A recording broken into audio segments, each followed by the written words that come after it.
Yes, good morning, Jen. I hope you're well. So, this mystery odor was reported on Monday. Now, today, a week later, city, state, local leaders are asking people in a specific area to take swift action and evacuate. We're at City Hall. I'm going to step out of the shot so you guys can just kind of take a look at what's going on here. We have several agencies.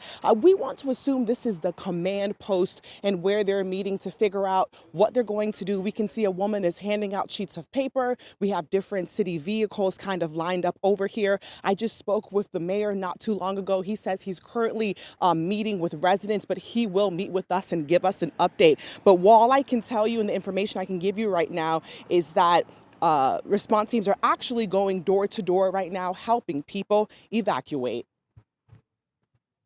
You may not be able to see or smell the vapor, but Michigan's chief medical executive says your health could be at risk, and Flat Rock Mayor Mark Hammond wants residents to take this serious. If you do have any concerns of any shortness of breath or dizziness from any of these vapors that may be coming up, to immediately call 911, move to fresh air. The city of Flat Rock already evacuated about 10 homes and a school last week after they found an unknown chemical in a sewer. It's something else like paint thinner, turpentine, something like that. Investigators now believe the spill originated at Ford's Flat Rock assembly plant.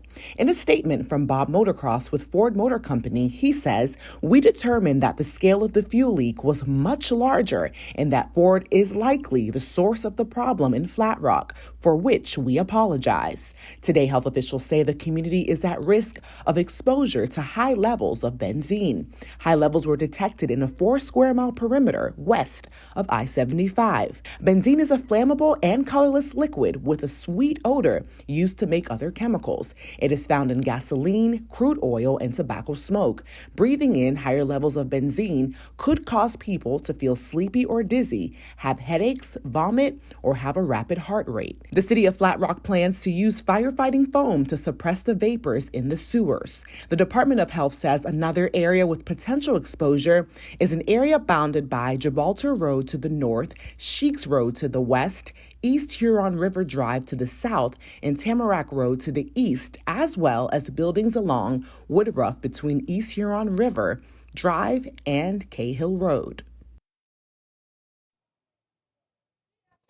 Right now, this is a very active, fluid situation, and we're just waiting to hear from the mayor so he can kind of give us an update of what is taking place, about how many families have to evacuate. Right now, we know that him and different crews are going door to door, assisting families and people in this community, trying to get them out of their homes and into a safe place so they're able to figure out and get to the bottom of everything that's happening here. But again, we're at City Hall, and it seems like it's a command post area as different agencies are here chatting, kind of huddled up, and we're expecting to get some kind of information soon.